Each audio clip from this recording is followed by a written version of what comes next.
Jemparingan Mataram Jawi atau panahan tradisional gaya Mataraman adalah seni memanah tradisional. Seni memanah ini sangat unik lantaran masih mempertahankan tata cara dan budaya dalam peraturannya. Tradisi ini berawal dari tradisi yang dibawa oleh prajurit keraton.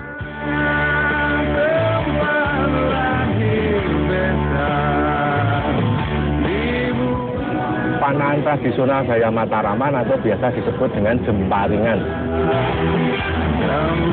Untuk mengetahui proses pembuatannya, tim on the spot menemui Pak Wagiman di Tegal Rejo, Inogiri, Bantul, Yogyakarta. Pria 52 tahun ini adalah pengrajin panah, khususnya gaya Mataraman. Usahanya ini bermula dari kegemarannya mengikuti jemparingan atau panahan. Ada hasrat untuk melestarikan benda budaya ini. Untuk membuatnya, Pak Wagiman lebih memilih kayu sono keling sebagai bahan pembuat busur. Kayu ini dipilihnya lantaran memiliki tekstur kayu yang terlihat bagus. Dalam membuat panah, unsur keseimbangan adalah hal terpenting. Saat dibentangkan, kanan dan kiri haruslah seimbang dan memiliki bentuk yang sama.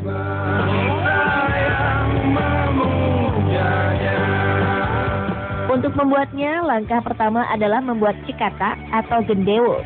Dalam proses pembuatan genggaman busur panah ini, haruslah disesuaikan terlebih dahulu ukurannya. Biasanya ini disesuaikan dengan karakter pemakainya. Untuk ukuran rata-rata dari gendewo ini adalah 45 cm. Setelah dipotong, gendewo akan dipahat sedemikian rupa sesuai dengan gaya Mataraman. Setelah itu, gendewo akan dihaluskan dengan amplak.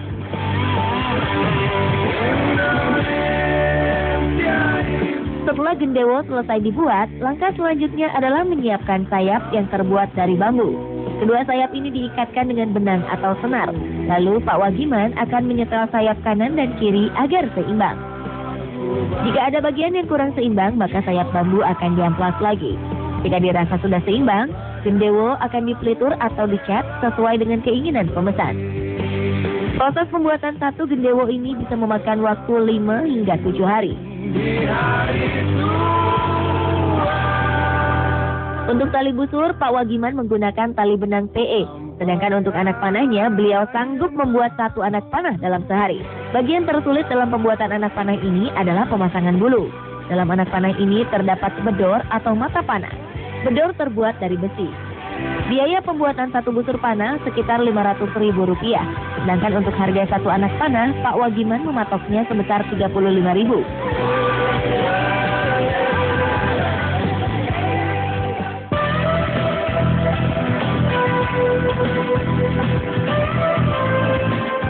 Tidak berbeda dengan panahan lainnya, aturan dalam panahan jemparingan gaya Mataraman ini mengikuti standar dari Perpani atau Persatuan Panahan Indonesia.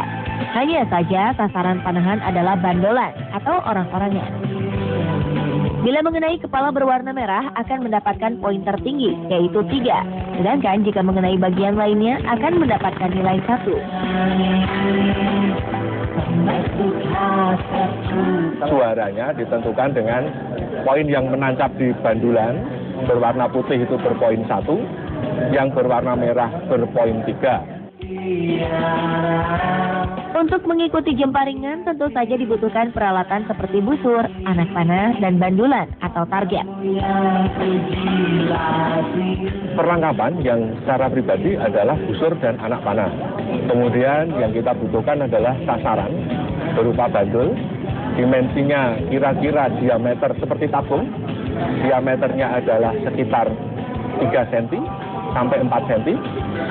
Kemudian di bagian atas sekitar 3 cm diberi warna merah dan di bagian bawah diberi warna putih. Panjang target tadi, panjang bandulan tadi kira-kira 25 cm.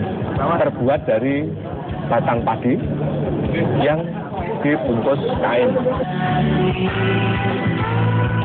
Target ini diletakkan sejauh 30 meter. Siapa saja diperbolehkan mengikuti jemparingan, mulai dari anak-anak hingga orang lanjut usia. Untuk acara jemparingan rutin, para peminat olahraga tradisional ini difasilitasi oleh pihak Hotel Ambarukmo. Mengambil tempat di pendopo setiap Jumat sore akan diadakan kegiatan jemparingan. Di Ambarukmo event seperti ini diadakan di setiap Jumat sore. Mulainya pukul 3 sampai kurang lebih pukul 5, setengah 6 sudah selesai. Menggunakan aturan standar, para peserta terlihat antusias mengikuti event rutin ini. Pihak hotel menyediakan hadiah bagi para pemenang. Juara pertama akan membawa gula 3 kg, juara kedua 2 kg gula, dan juara ketiga akan membawa pulang 1 kg gula. Sama seperti dalam pertandingan jemparingan resmi, peserta harus memakai pakaian adat. Semua peserta lomba diwajibkan memakai baju tradisional gaya Mataraman. Kalau laki-laki berupa sorjan atau peranaan, kemudian memakai kain. Kalau putri menyesuaikan. Setiap peserta juga diwajibkan akan memanah dalam keadaan duduk. Dalam setiap perlombaan, setiap peserta akan memanah sebanyak 20 kali putaran, di mana dalam 1 kali putaran, pemanah akan melepaskan 4 anak panah.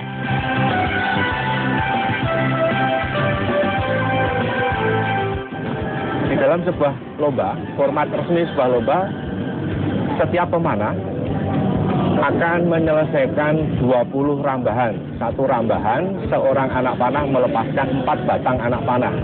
Jadi dalam format lomba, seorang pemanah akan menyelesaikan 80 kali memanah. Untuk event besar biasanya dilakukan setiap selapanan atau 35 hari sekali.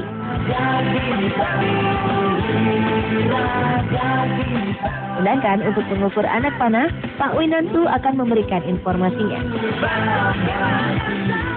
Cara mengukur panjang anak panah yang sesuai dengan kita adalah dengan menempelkan di dada, kemudian tangan kita rentangkan. Ini menjadi penting karena jika anak panah terlalu panjang, laju anak panah menjadi tidak stabil. Namun jika terlalu pendek, bentangan kita akan menjadi tidak optimal, sehingga kita tidak bisa mengontrol laju anak panah. Secara etimologi, jemparing Matraman sendiri merupakan sebuah bentuk kegiatan olah fisik yang bukan semata mengandalkan kekuatan otot.